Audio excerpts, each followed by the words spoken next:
Ta-da! Here we are at Flipping Houses for Rookies. Yet again, Peter, yet again. Episode number 438. Woo! All I can say is everyone, glutton for punishment, all of us. listening. Mm-hmm. So here is today's podcast title: How to Double Your Income and Double Your Time Off in Creative Real Estate. So from a copywriting perspective, I usually use a tool, like an emotional tool, that weighs how like good the title is. Oh, really? And this title scored really bad. Oh, but I liked it, so let's see what happens. So double your income. Smarter? Who's smarter, you or a machine? Yeah, exactly. How to double your income and double your time off in creative real estate. So here's the description.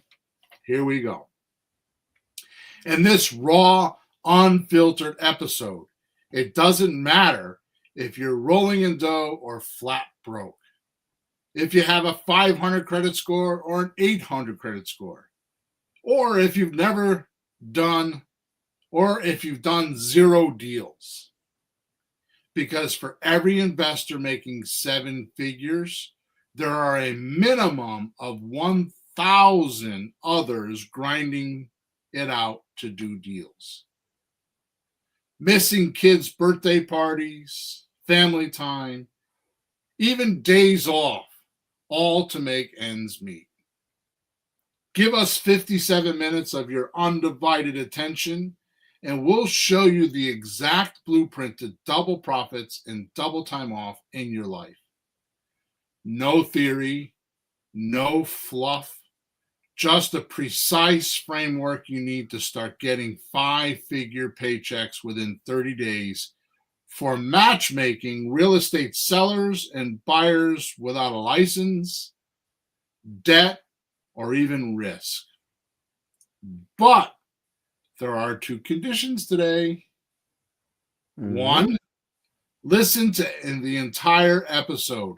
No skipping. Every minute matters today. 2, take action within 30 days.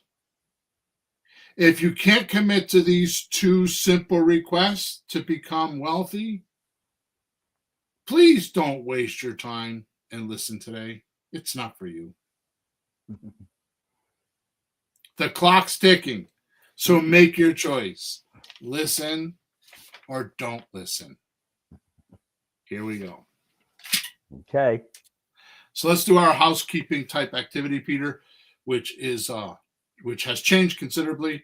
The other thing I'm going to tell you is that I used to put links in the conversation, in the description of free stuff. Yeah. I've stopped doing that. So here's what I would like you to do is if you leave us a 5-star review wherever you're watching us or listening to us, and you take a picture of it or a snapshot of it and send it to flippinghousesforrookies@gmail.com, I will send you gifts. So often I'll talk about them in the podcast. So when you send me your email, tell me what you would like to have. It's usually scripts and calculators and that kind of stuff that we sell other places. I've given away courses, all kinds of stuff.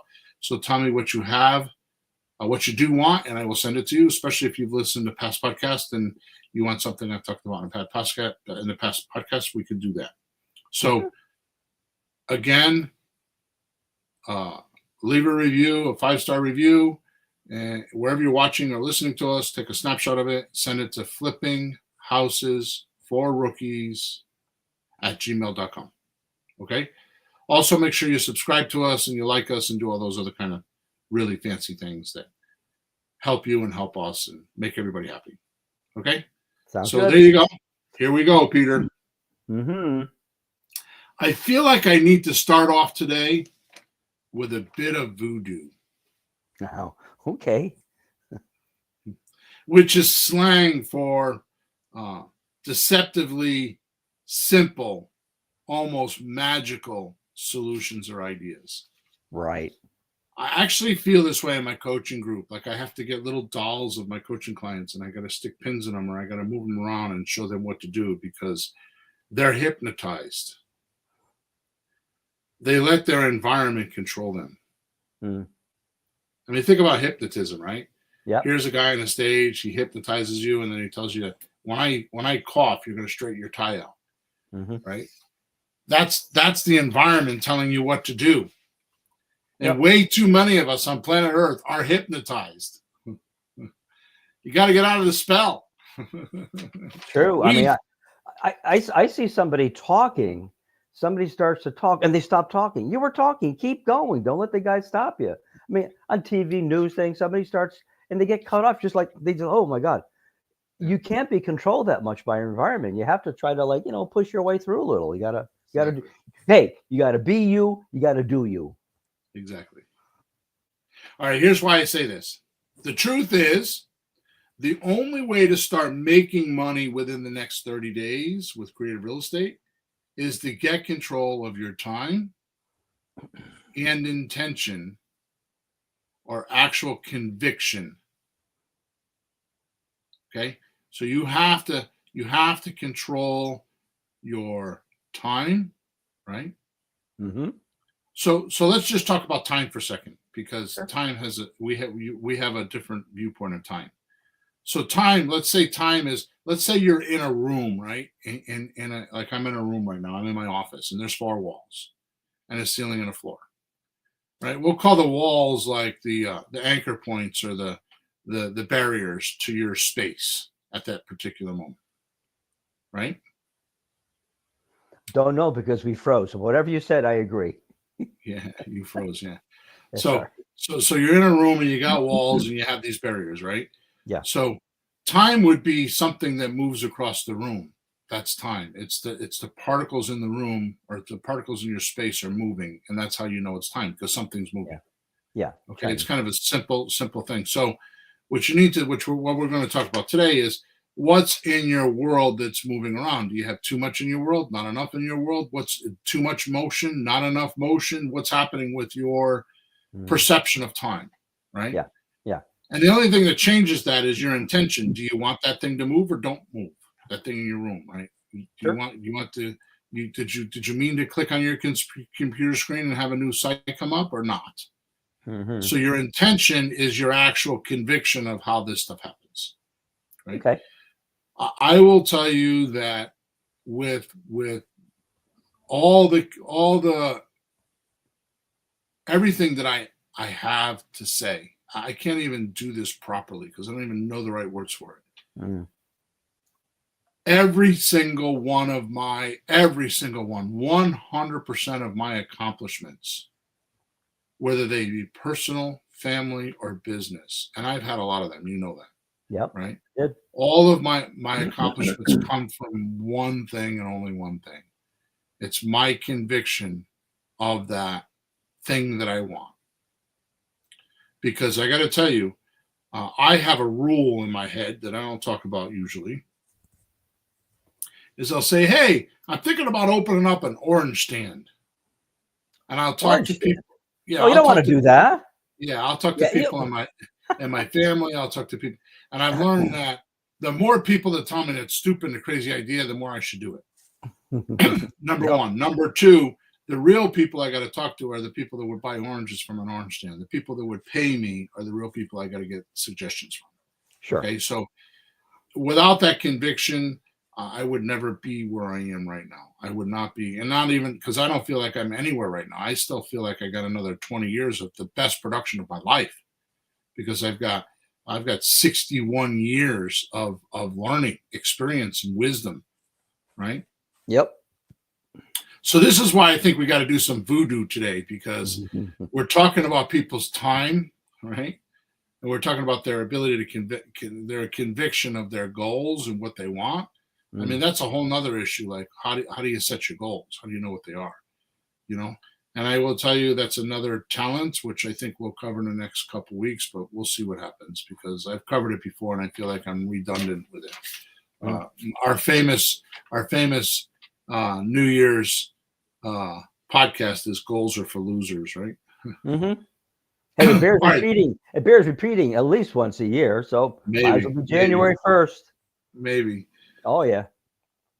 So a good workable plan would consist of those few things that only you can do because they're the highest paying activities. So we're going to talk about this. So, and this itself could be very creative to not find ways to do more things. Ooh. But ways to eliminate, downsize, and outsource tasks that contribute very little to your work life. So the creative part of this is, no, I understand you got a job, and I understand you have a family. I understand you got all these things going on. You got to take care of your parents, or you got, kids, or karate and soccer moms, and I've heard it all.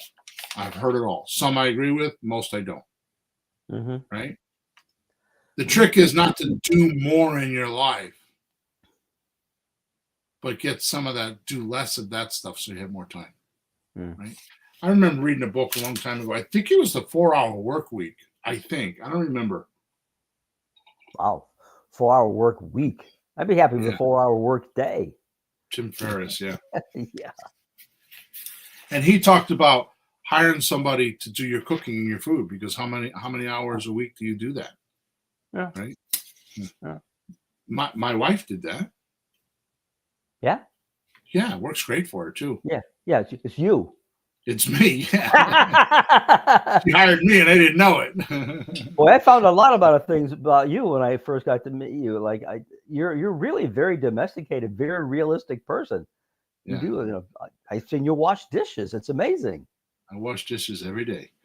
We have a dishwasher. We have a dishwasher that doesn't work, and I bought a brand new one, and it's been in the garage, and it's been there probably for 2 years. Oh God! It cost me, I don't know, $1,000 or something. I forgot what it cost me, but I went and bought it, and I had him deliver it, and my guy couldn't come put it in, and I was just like, yeah, because I don't use it. I wash dishes. It's only her and I. It's not that hard.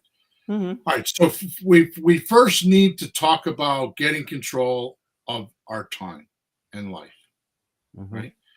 So then once we do that, what we will do is we'll go into the creative real estate portion of it and making money within 30 days.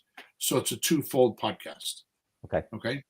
So the first thing we need to do is to create a new, so we're talking about the time portion now, right? Yeah. So one of the things that we're going to want to look at or do is create a new vital habit. This is a new habit, and you should write these down. You should have paper and pencil today, because I got a couple lists that you should write down. Because if you actually do this, and I say this for a reason, Peter, because behind the scenes, I've been telling you for about a month now that I've been working on my mind and me. I've been working on me, and now I'm a self-help guy, and I'm involved with all kinds of things, churches and groups and all kinds of stuff. And you would think that I have enough capability to just operate the way I want to. But Maxwell Maltz's book talks about the theater in the mind, and I've been really looking at that. Dan Sullivan's book, Think About What You're Thinking. These simple books that I read, I implement them, and I have to tell you, in my life, they have gargantuan results. I mean, things happen are just incredible. Just incredible.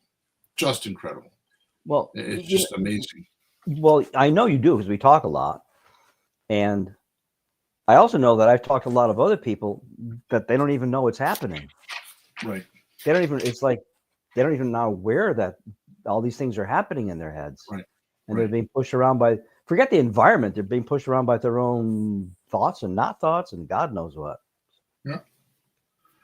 All right, so what we're going to talk about now is the vital habit that you need to do is continually ask these 4 questions. For every task. Before you start a task, any task, you need to ask these questions. And here are the 4 questions. Number 1, does the task have to be done at all? Does it really need to be done? Right? I need to go buy my wife ice cream. Do I really need to go buy her ice cream? Yeah, right. Yeah. So does this task have to be done at all? Number 2, does this task have to be done by me? Hmm. Right? Does this task have to be done by me? Sure. Number 3, does this task have to be done now? Exactly. Right? That's the one I run into because I'm constantly juggling to-do lists. So, sometimes, and I've been reshuffling, like, because I could be what we call a hobby horser. A hobby horser is someone that does the things they like to do, not the things they don't like to do. Mm-hmm. Right? So they're hobby horsing, right? Yep. Right. So number 4, is there anyone else who can do this task almost as well as I can? So the 4 are, I'll read them again. 1, does this task have to be done at all? 2, does this task have to be done by me? 3, does this task have to be done now? 4, is there anyone else who can do this task almost as well as I can? It's interesting that you say almost as well. Right. It's actually very realistic. Yeah. Because I know, right? 'Cause I know there's people. Well, I can't get people to do as good as me. Well, no kidding. But you can't do everything. So if you could get 2 or 3 people doing things almost as good as you, that might be a whole other person. If at least, right? Right. You say muddle, it's you'll get more done. Now, another thing we could do is to get ROI on our time, right? So get ROI and increase your income and time off. Now, this is pretty cool, Peter. Mm-hmm. Right? Because I've started doing this because I write a to-do list. I write a to-do list once a week. Yeah. Right. I used to do it daily. I write my goals. I have 12 goals. I write them every day. I handwrite them every day. Holy cow. And I've started, it's not meditation, but I kind of sit in a quiet room. I close my eyes and I envision the goals being done every day. Wow. And it's amazing. Right. So here's what we're going to do on your tasks, right? Your task list. Mm-hmm. We're going to go to a grading system. Aha. Like when you're in school, you got an A, B, C, or D. Right? Sure. And I'll tell you where this comes from. Mm-hmm. I had a friend of mine. I don't know where it was. I think I was in a mastermind group. I don't know where I was. Maybe it was a coaching group. I don't remember. But they're like, the holidays. You know what the holidays are about for me? You know what the holidays really are? What? I said, no, what are they? He said, it's your report card. Huh. Oh, really? What does that mean? Well, you go to family and they say, how you doing? What are you up to these days? Ooh. And they're giving you a report card based on your answer. Right? Mm-hmm. So anyways, let's talk about this. So it's like getting a grade in school, right? Sure. So you're going to go down your task list and you're going to look at each task and you're going to give an A on tasks that you must do. So it gets an A, right? So A is a must do. You're going to give a B on tasks you should do, but you have time to do them. You get a week to do them or 2 weeks to do them, right? Like Christmas shopping and Thanksgiving time. You have time, but you got to do them. Yeah. You're going to give a C on tasks that would be nice to do. Now, listen to what I'm telling you. This is actually kind of interesting. Tasks that would be nice to do, but have no consequences for you or anyone else. So if you didn't do them, it wouldn't really be missed. It makes sense. There's a lot of stuff like that. Right? You know what I call those? Uh-huh. There's a ton of things. Part of the things we're talking about, like doing the dishes, you got to eat, of course, and stuff that you do. I call that just getting to square zero. It's just to maintain. You don't get anywhere. You don't get ahead. It's just like the next day, like, yeah, I'm still here. So it doesn't push you forward. That's a good example. Another good example is marketing. I have friends of mine. Oh, I got to do my marketing. Right? Yeah. And they're like, well, outflow equals inflow, that kind of stuff, right? And I'm like, yeah. Okay, there's other things to talk about with outflow. Like if you're going to do your marketing, has it increased your income?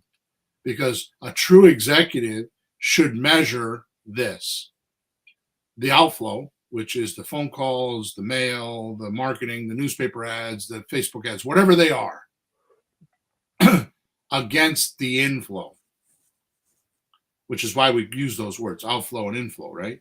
Mm-hmm. It's like how do you become wealthy?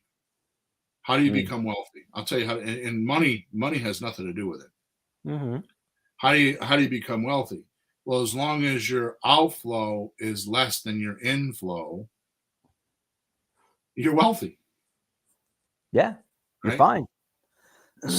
So that's a wealth thing, right? As long as your outflow is less than your inflow. So if you make $5,000 a month and you're only spending $4,000 a month, you're wealthy, right? Sure, you're good. Marketing is the same way. If you got outflow, if you got 5,000 pieces going out and 2 people calling you, maybe you don't need to be doing that, or you need to change it. You're not. Your conversion rate is off. Right. Your impact is off. Right. So that's when I say give a D on these tasks that. I didn't do D yet. Yeah, so, we're on. Yeah, C. So on C, right? Tasks that would be nice but have no consequences. Yeah. Okay. So now D, you're going to give D on the tasks that you should delegate to others, which you will realize if you do this list for real, most of your tasks should be a D grade. Now, I'm gonna be a little bit geeky for a second, okay? I got to tell you right now that one of my best friends is Fiverr. Fiverr, 2 R's, FIV. And what that means, it's named because it's like, give me a Fiverr, like a $5 bill. Give me a Fiverr and I'll do the job for you. Yep. I mean, I spend money on Fiverr all the time. Like I'm setting up a newsletter, and I spent a whole afternoon one afternoon trying to figure out how to use Beehive, which is the software I'm going to use, right? And I just got frustrated, and I got spun in, and I couldn't figure it out. So I think it cost me $100, and it's all set up and it's all done, and it took me like 10 minutes, right? Yep. Yeah, it cost me $100, but I didn't have to worry about it, right? So I'll tell you another one. I was shown the other day, so people don't know this, but Google was originally started by the founder. I forgot his name. He's got a strange name. It was originally founded for AI purposes. Way back? It was that was its original goal, was to gather information for AI purposes, which is why they gave it away for free. Wow. The Google search. And now it's 20 years later, and they absolutely have that. So Google has the best AI, but they don't release it. So Google by far is light years of everybody else with AI, artificial intelligence, if you don't know what AI is. They just released in Gemini, which is their AI, like ChatGPT is an open AI.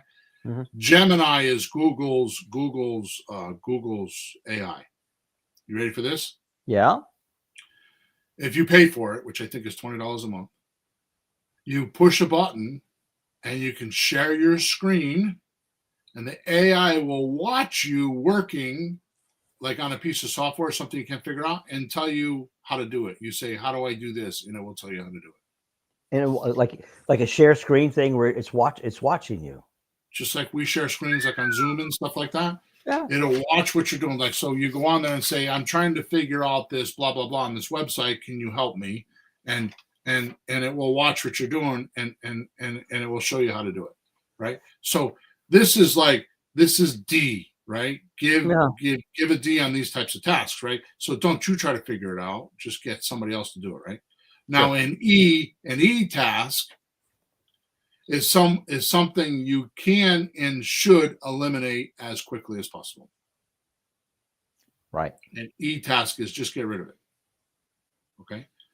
So with that said, you can only get control over your time to the degree to which you eliminate everything of low value and no value, so that you can focus on just those things that really make a difference in your life and work. Now I segment my life, right? Like I do stuff for myself, and then I do stuff for my family, and then I do stuff for my group. In other words, my businesses, Mm-hmm. and then I do stuff for mankind. Like I'll go to the church and donate time, Yeah.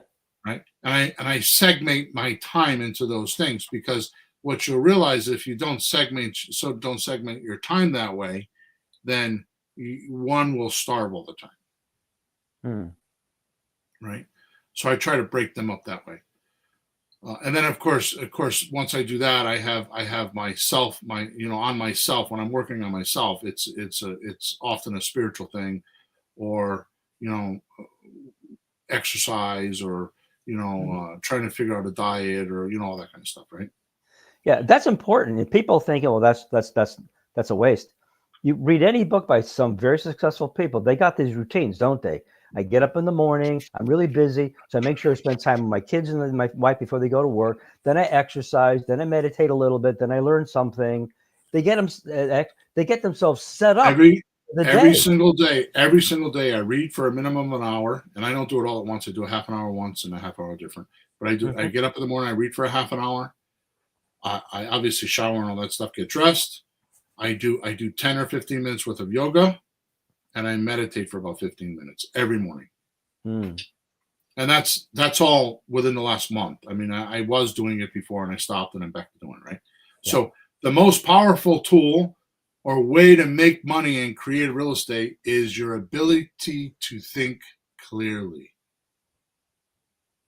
right? Nowhere in a deal will you make more money than deciding what you are going to do and in what order. And Mm. this is a funny thing, because I've been teaching this for 10 years, actually longer than that, but for 10 years hardcore.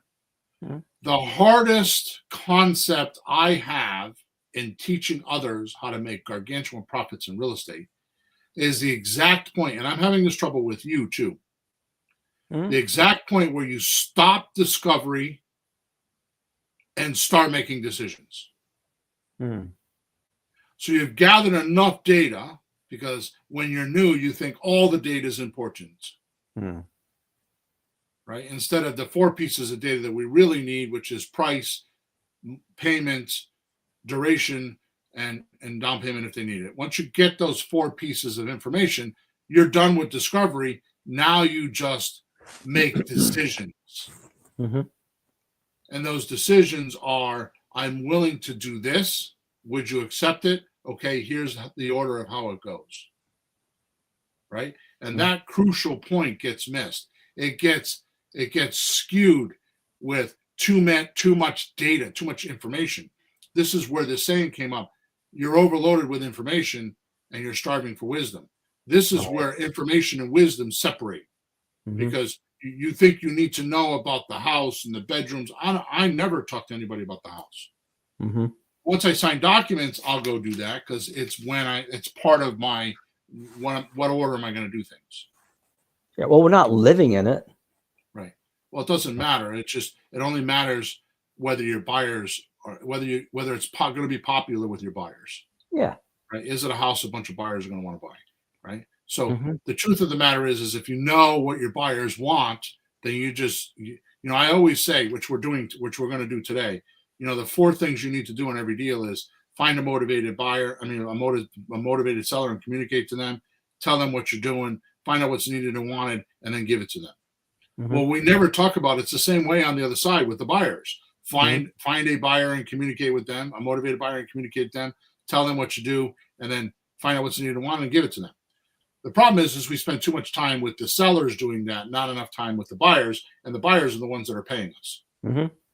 So if you understand where the buyers are, they know what you do, like you do lease options, and this is how you do it, right? And you tell them, they tell you what's needed and wanted, like they want to move next week, or whatever they tell you, and you can Mhm. provide it, then you got a deal. So you're better off, which is backwards, because you're better off to have a complete knowledge of your wisdom, not knowledge, wisdom Mhm. of what your buyers want, and then go find houses for them. That's what a realtor does, right? Well, it makes sense because you would know talking to the seller what you should or shouldn't be doing. You'd know if you're close or not close. You know if you're wasting your time or this is what I need. This is perfect. You wouldn't be worrying about, gee, what if I can't sell it? That's what amateurs say. Well, what if you can't? You would know. Right. So it's important to do that, right? So if you have too much noise in your world, aka your job or kids or family or drama, or you have too much noise in your head, right? Because you're not doing things correctly, right? You forfeit doing this. You forfeit having clarity when you're talking about the deal, right? It crushes your accuracy of your choices in deciding how to make money or spend your time. Now, one of the things that Dan Kennedy taught me in his time management book is stop trying to remember everything. Trying to remember things clutters up your thinking. Oh, yeah. Right. So, like, what he does is he time blocks, like each time from like 10 to 11, this is what I do. And from 11 to 12, this is what I do. And he puts everything in there. Like, doing your laundry, having sex, eating, crapping, taking a shower. I mean, everything is on his schedule. Right. Now, I don't do that. I used to, but I have certain things that happen certain times of the week. My point is this. I keep a notebook in my pocket, as you're aware. And the reason why I do that is because when I have an idea, or if I like drive down the road and I see a billboard and I'm like, oh, I should do that in my marketing, I write it down in my notebook. So when I get to my time blocking segment of marketing, I work on that and I remember it. I don't have to clutter my head up with trying to remember, oh, I want to do that billboard idea. Yeah. And that's one way to clear your mind up, is start to write things down. So this all goes along the Pareto principle of applying the 80-20 rule. What I just laid out for you as like a mini blueprint on how to focus on the 20%, right? Which is asking the 4 questions and then giving your task list, the grading system, right? You're going to find out what the 20% is in your life so that you can work 20% of the time and get 80% of your time off, right? Or more importantly, do the tasks that are going to give you the highest paying tasks that will pay the other 80% off. Right. Right. So good. So here's a good production formula. Here's another one to write down. It's got 7 points, right? So I'm a little bit nervous about time here, so I'm going to kind of move fairly quick. Sure. So a good production formula is this. This is a good production formula. And we're going to bring all these together in a couple of minutes with an example deal. Okay? Good. So number 1, work hard. Number 2, work fast. Number 3, work smart. Number 4, work on or in your strengths. This is where a lot of people make mistakes. Right? Because they don't have the money to pay somebody. They try to do it themselves in a field they don't know anything about. Oh. And they get stuck with, I got to go learn how to do list building. Right? Instead of just paying somebody on Fiverr to do it. Right? Yep. Number 5, work efficiently.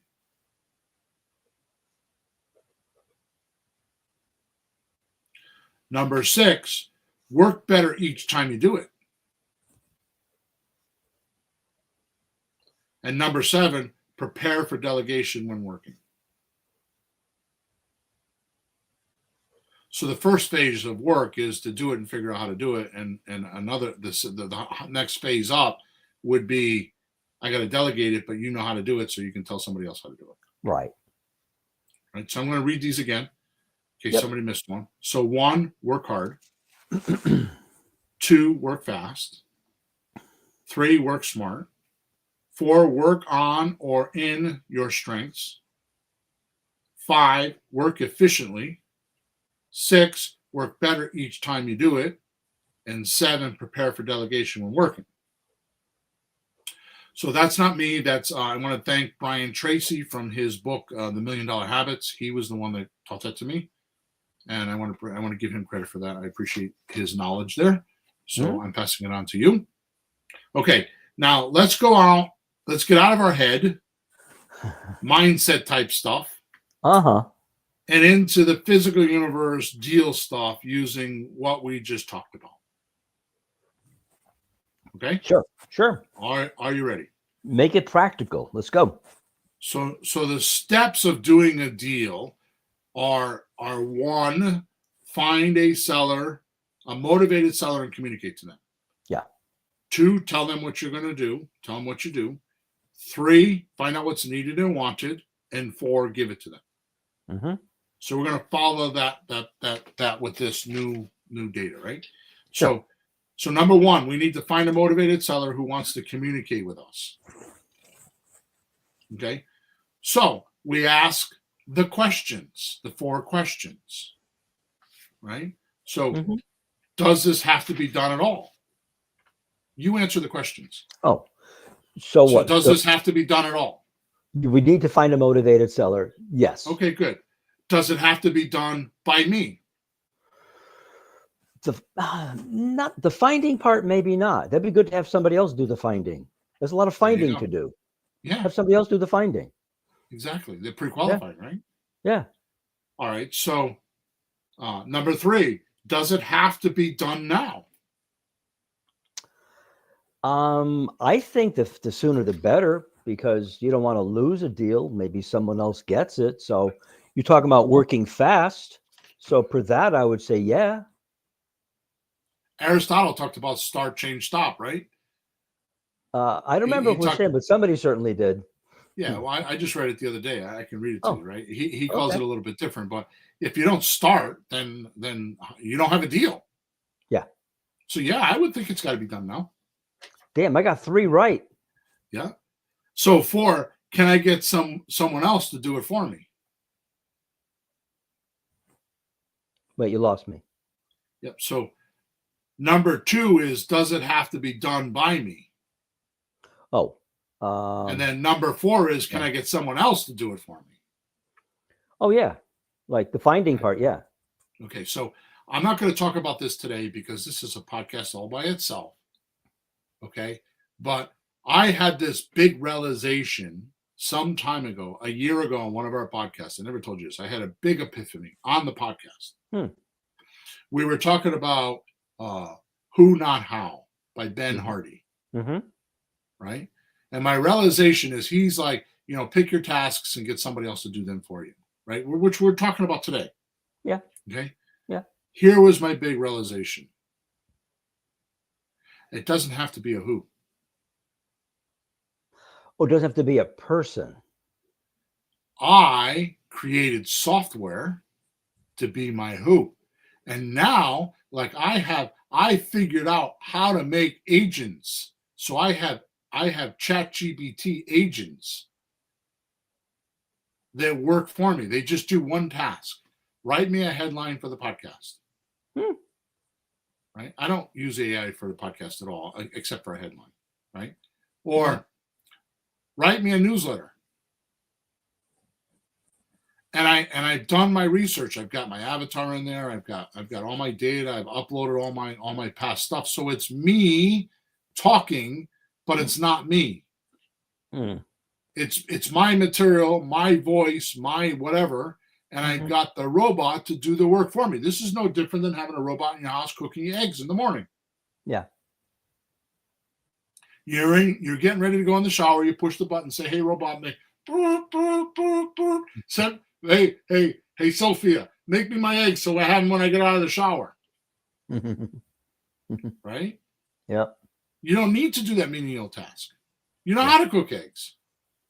Right? So when I say, can I have someone else do it for me?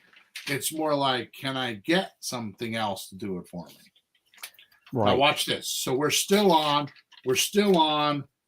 We need to find a motivated seller who wants to communicate with us. And we ask our questions. Does it need to be done? Does it need to be, does it have to be done at all? Does it have to be done by me? Does it have to be done now? And can I get someone else to do it for me? Mm-hmm. Now, watch this. Let's apply the production formula to this. I'm not being too weird, am I? No, I'm fine, but I have to turn my page back and forth to make sure I'm following you. I got it, though. I got it. So plug in the production formula. So when we're talking about finding motivated, you need to find a motivated seller who wants to communicate with us. The formula is work hard. Work hard at what? At getting the best way possible to find those motivated sellers, especially if you don't have to sit there doing it all day. But if you keep, that's right. If you keep going with the formula, listen to how the formula works. So work fast. So do you want to do a deal within the next 30 days? Then you have to find that motivated seller today. Right? You got to work smart. So you're not like fumbling around on your computer, spending half the day trying to figure out how software works, or how Facebook does this, or how to get a tool to do it. Right? You got to work in your strengths. Right? So is your strength setting this system up? Or is your strength in talking to the buyer and the seller? You taught me this, Peter, because you're 70-something years old and your strength is not computers. But you're really good on the phones. I'm better at phones. I'm getting better at the computer part and learning more as I go. But I started with, I had that other skill in the first place. So that's right. I have to depend on that. So you want to work efficiently, right?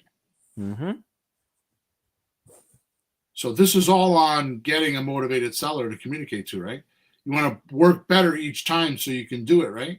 And then, of course, prepare for delegation. So when you go back to work hard, what are you really working hard on? You're really working hard on number 7, preparing for delegation.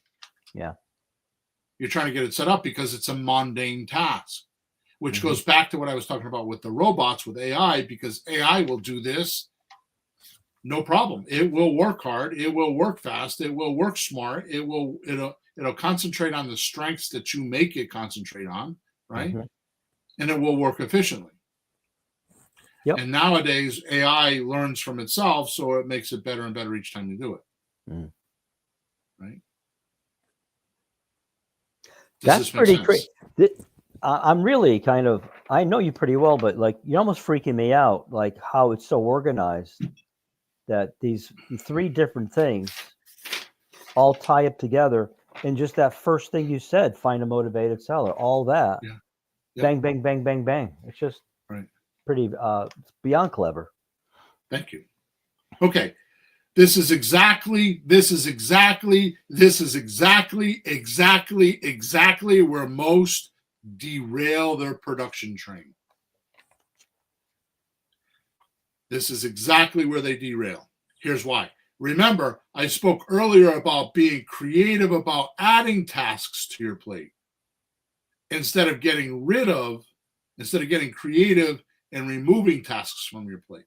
Most people add tasks to their plate, right? Ron LeGrand says it best.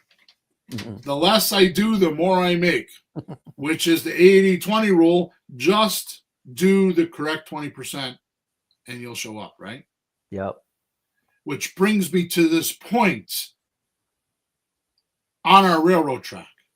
So picture there's a train going down the track and it derails. Just before it derails, there's something on the track that causes it to derail, right? That's where we are right now. We're at just before that point that it hits that derail thing. That thing that's on the track and it derails. We're right there. We stopped the picture. We stopped the movie. We put it on pause right at that moment so we can evaluate it. Okay? Which brings me to the point of the railroad track, right? Like I said, where we derailed, we have to make this decision. It's one of 2 things. Just before you derail, you have to make this decision. And this is where most people go wrong. 1, what are my available resources to get this project lifted off the ground or off the floor? And 2, how much can I use to do this. In other words, how much money can I spend to get this business lifted off the ground? And then say I got $1,000. I'm just hypothetically saying, say I got $1,000. Out of the $1,000, how much can we use for this task of finding motivated sellers? Mm. And if we only have $100 for that, then how significant is that? How clever are we going to be? We're going to go back to the points again, right? Like how clever are we going to? How smart are we going to be? Which is point number 3 in the production formula. How smart are we going to be? You have to be pretty smart if you're limited with that, right? Yeah. So hypothetically, if you have some dough and want to do a deal fairly quick, we would use something like Creative REI Replay. Now, I'm not pitching Creative REI Replay except for the fact that it's the only thing on the market like it. There's nothing else in the creative real estate business like it. We are the only ones on the market because it does all this stuff 90% for you. It finds leads for you. It skips trace them. It puts them into the system. It automatically texts them for you. They come back in a conversations bucket. In the conversations bucket, the AI actually answers the questions, which, by the way, the AI is like me talking to them. You actually go in every day and you look through your conversations. And even if the AI didn't make an appointment, they pre-screen the people you should be talking to. Like right now, I think we have a few hundred, because I don't know why, but we have a few hundred people a day going into our system. Right? Imagine if we had to do all that work. Right? You couldn't. You just couldn't. You couldn't even get the step of outflowing to them. Forget talking to them, making a deal, and getting someplace. You'll be spinning your wheels at the very beginning, and that's just too much. So this is where the software and the AI come in today, because because one thing I do know, since COVID 2020, March of 2020, the thing that has changed the most in real estate is the outflow went from we'll say a 1 to about a 9. I think you got an 80 or 90% increase your outflow, because it's just how it is. Yeah. Because people don't respond. Right? Now, the software would do all the hard work for you, right? If you go back to the 7 points of production, right? Whether it's Creative REI Replay or something else, and there is nothing else like this, you'd have to use 3 or 4 pieces of software and make them all talk to one another, which is hard to do because I've tried that. So Creative REI Replay will say, does this. The software would do the hard work for you. It would be fast. It would definitely be smart. It would allow you to work on talking to sellers and buyers, because it's sorted out who to talk to and who not to talk to, right? With your strengths of which, by the way, your number one strength should be being human.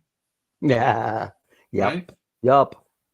Oh, yeah. For sure. Hey, Bill, in today's world, being human, as good as AIs are, being human is still a premium. Figure that.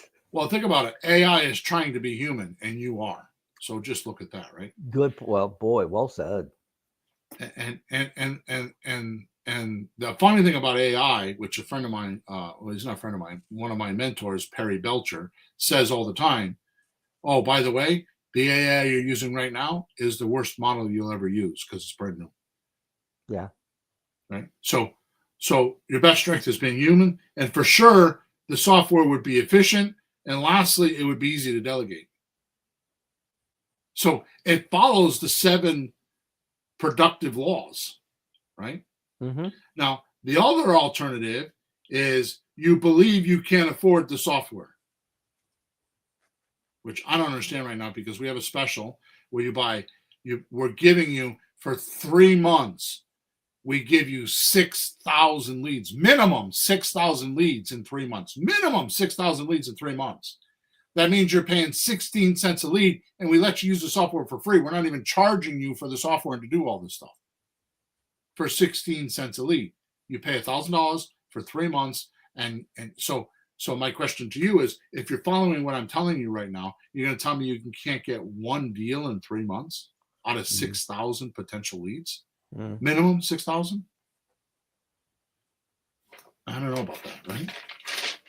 So this means This means if you don't use the software, your alternative is you can't afford the software and you should go do it manually. So just like what you were talking about, now you got to find motivated sellers. Mm. Then you got to communicate to them. Then you got to sort them out. Like, are they motivated or not? You know, like we used to do, suspect, prospect, whack them, not whack them, right?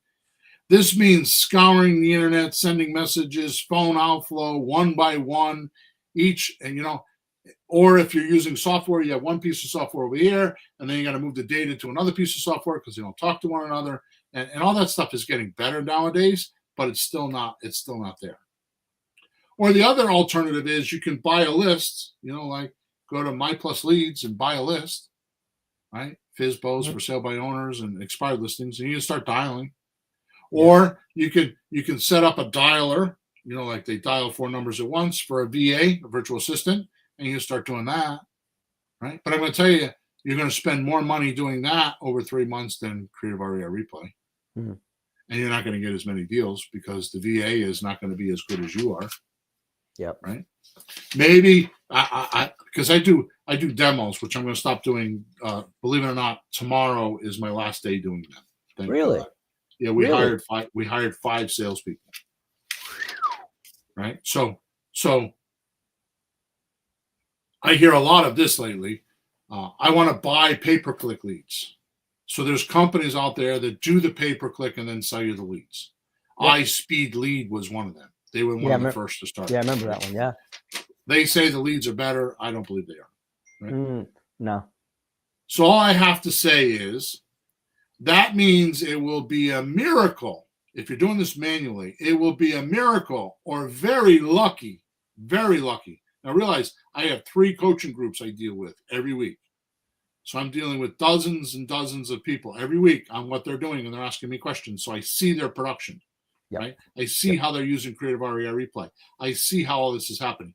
I do demos with people that want to buy creative real estate, Creative REI Replay. So I hear these guys that are doing, 10 deals a month. I hear what they're saying because we have a mogul package where we give them 3,000 to 5,000 leads a month, and they have VAs. And I mean, I hear these guys talk to me every day, right? So what I'm saying is that if you're going to do this manually and get all these lists and do all this stuff manually, you're actually being an agent. You're being a VA yourself. You're doing $6 an hour work. Right. And you would be very lucky if you found a deal within 30 days. Heck, the next 90 days or even 120 days. Sure. This is why I say this is the point where you derail. Right before you derail is this decision. Is, do I spend a couple bucks to go do this or not? Now, I'm telling you that you can start a multi-million-dollar business for $1,000 startup. Who's got that? And I'm also telling you from vast experience with myself and many, many, many clients, you'll spend more than $1,000 if you try to go do it on your own and reinvent it. It took me 30 plus years to do this, and we're still working on it because we've been Creative REI Replay has been in existence for 3 years, and we do a support call every Thursday night, and we get feedback of things that need to be changed. So I'm not pitching Creative REI Replay. I'm just telling you we built this for me and you to make our business better. Now, are we doing more deals? That's another story. That's a story internally that we have problems with, right? Most leads need 7 to 9 points of contact to consider doing a deal these days. And that means a phenomenal follow-up system so you don't lose deals through the cracks. If you don't have that, there's no way you're doing that manually. No way. No way. We used to do 30-day files. We used to do it was just calendars. It just doesn't work. Now, does that make sense? Oh yeah, it's annoying. It's hard. Okay, now that we have the motivated, this is just on finding motivated sellers and communicating to them. We just did the first step. Now that we have that, a big one though. That's a biggie. That's a good one. Now that we have that, what do? Well, we're going to go through the same process that we just went through to look at our resources. Ask who does the task, then use the production formula. So when we're talking about what do we do, right? You're going to have to go through the 4 questions that I gave to you, right? You need me to give those to you again? Oh, I got them here. Well, so the 4 questions: does this task have to be done at all? Does this task have to be done by me? Does this task have to be done now? Is there anyone else who can do this task almost as well as I can? Yeah. Now you're going to do this on step 2. And when you go through that process, that evolution on paper with paper and pencil, just don't do it in your head. Do it on paper and pencil. Do it two-dimensionally, right? You're going to find out that you only want to do lease options because you don't have any money. You spent your $1,000 on the software. You don't have any money to invest in real estate, or you don't want debt, or you don't want the liability, or you don't want the risk. So you're going to just test before you invest. You're going to check out how to do this, right? Or you might be a little bit trained, and you're going to want to do subject to or seller financing, or do like what we do, all of them, right? But the point is that when you say the second step is tell them what you do, you need to figure that out for yourself, and you're going to go through this formula or these 2 formulas to tell you to do this, right? So we tell the seller what we do now, right? Does that make sense? Sure. It's clear. We know what we do. We have a clear, viable picture of what we're going to do.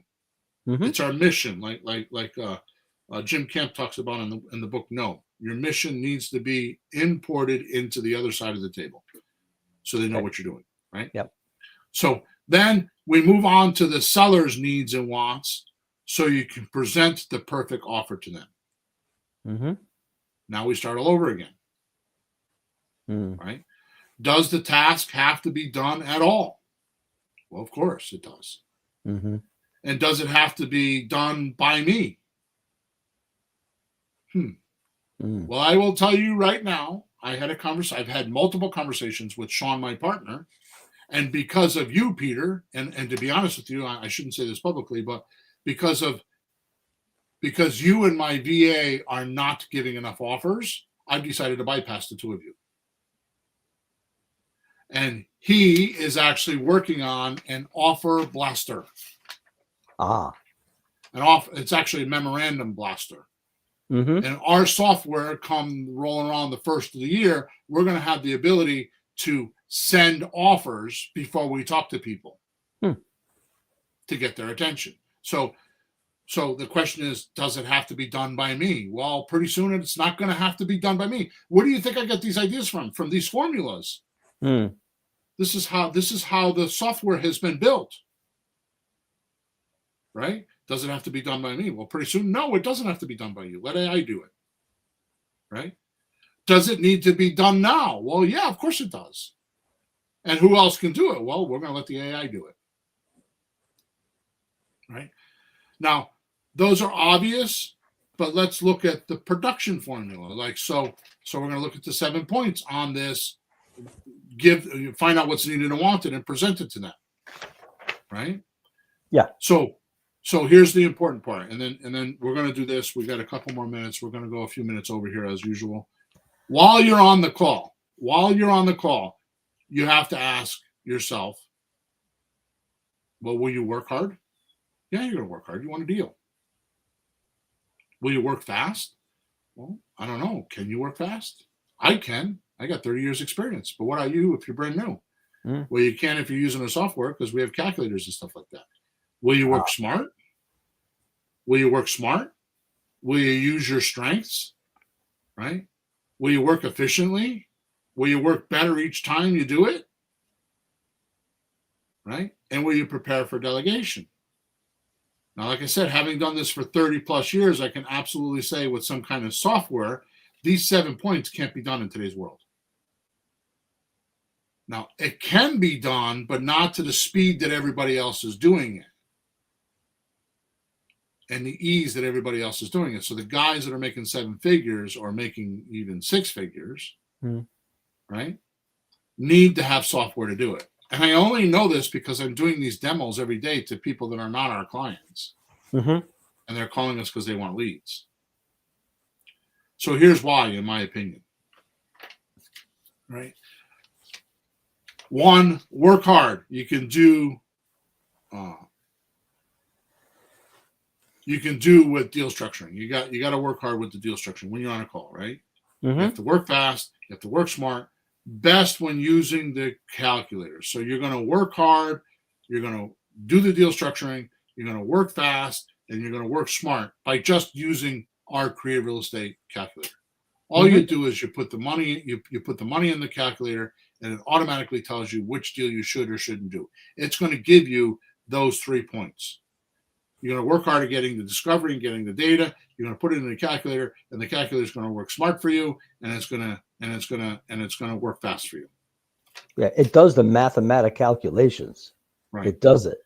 And tells you which one by stoplight, red, yellow, or green, whether you should do the deal or not. Mm-hmm. Right. So number 4, you're going to use your strengths, right, which comes down to your wisdom, knowledge, and experience. Now, if you don't have that, you use the scripts at first. That's my knowledge and experience to you. So you just read the scripts and you have knowledge and experience. But after a while, when you get used to it, it'll become your own, right, by repetition. Sure. And really, repetition isn't for memorization. Like you do it enough times and it works, so you remember it.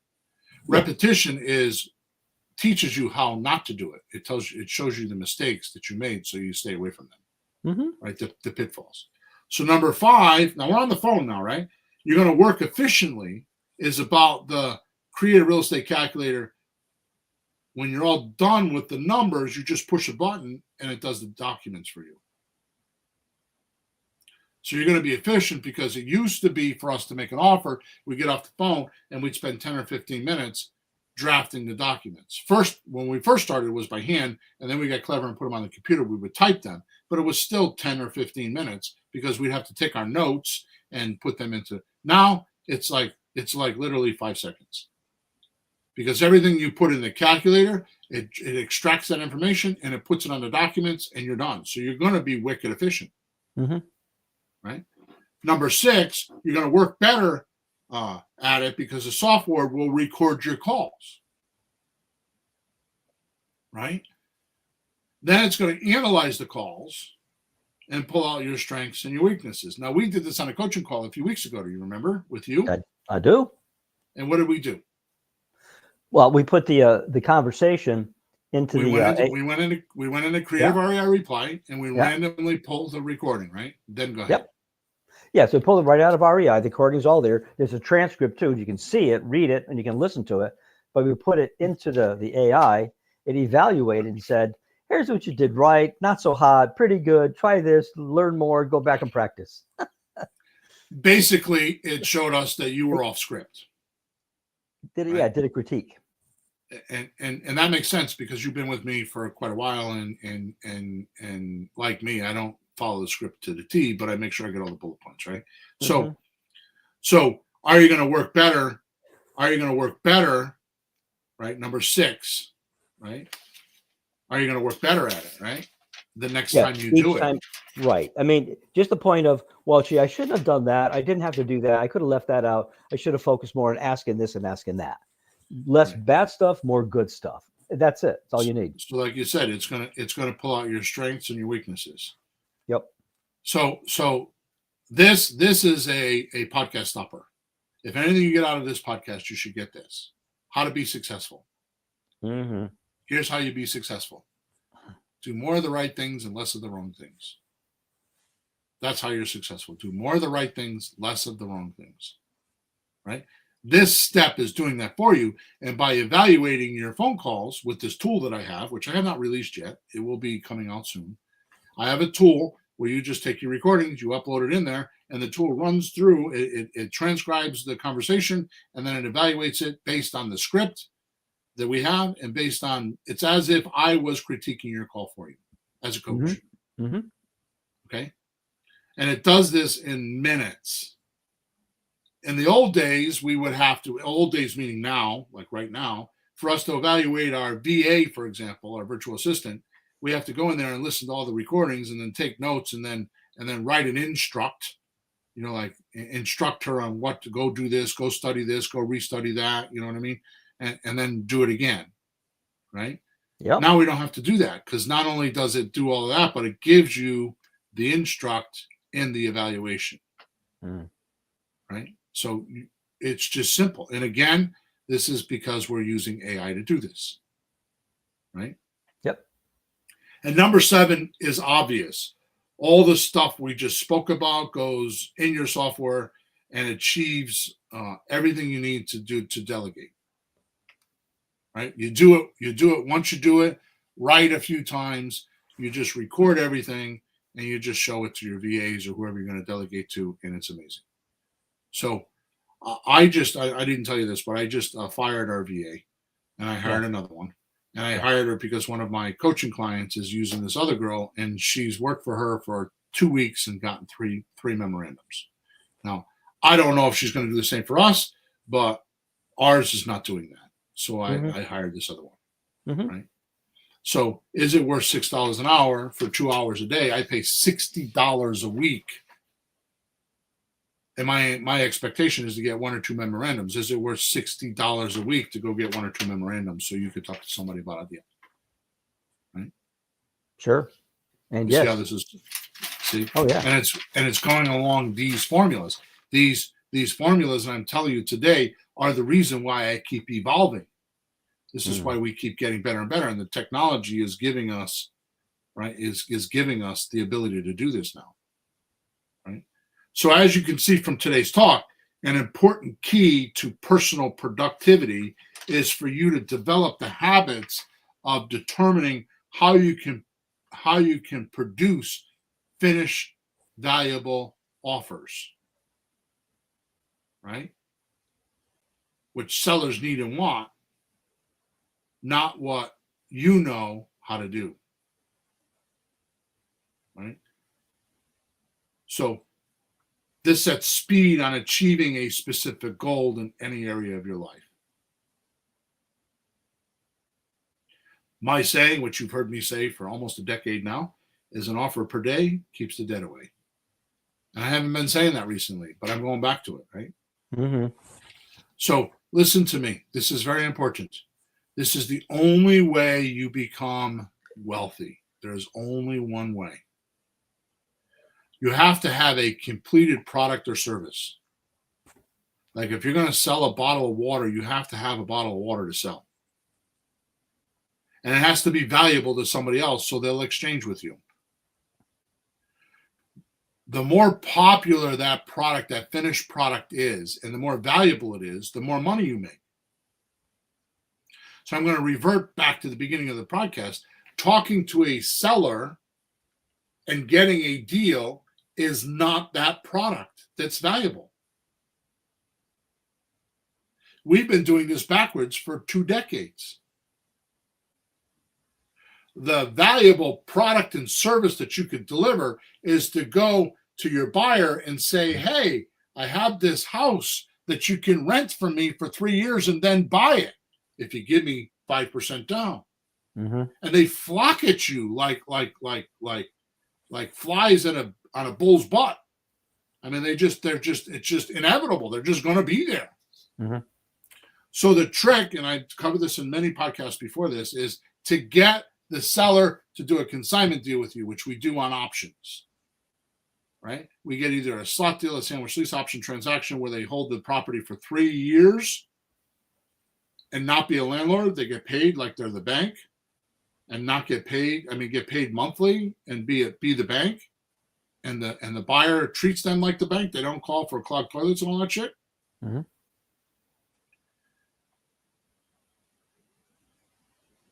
And then get them qualified for a mortgage.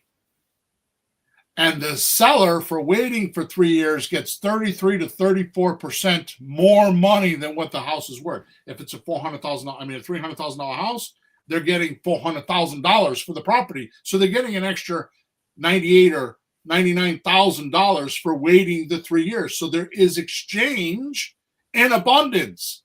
So the seller has the service or the product. The seller has the product completed. They have a house already that's already paid for, doesn't need loans, doesn't need any of that. It's already paid for or being paid for by the seller. There's a loan in place. Right. You come along and offer your service of, well, I'll go get you some buyers. And then you offer the buyer the opportunity to do a rent to own. In other words, get your product to the buyer that's going to pay you, is to reveal to them where this needle in a haystack is. Mm-hmm. Hey, there's 150 houses for sale in your city, but I got the only house that will do a rent to own or seller financing. The only house out of 150, I have it, and I'm going to give it to you for 5% down for my fee. It's not a fee, my profit. And if you don't have that viewpoint that that's what you're doing, and you need to do that, you need inventory to do this business. And you need to stop trying to, this is kind of like, oh, Peter, I want to buy my grandson a bicycle for Christmas. Oh, you know what? I'm a handy guy. I don't want to spend $150 for a bicycle. So I think I'll go start a bicycle factory in my garage. And I'll make a bicycle. And then I get all wrapped up in how to make bicycles. Right? Which is going to cost me more than $150. And this is the derailment I'm talking about with the train tracks. Right? So if you could actually realize what we talked about today in this episode and actually get super efficient with your available resources and wisdom to make an offer machine, you can double your income and double your time off.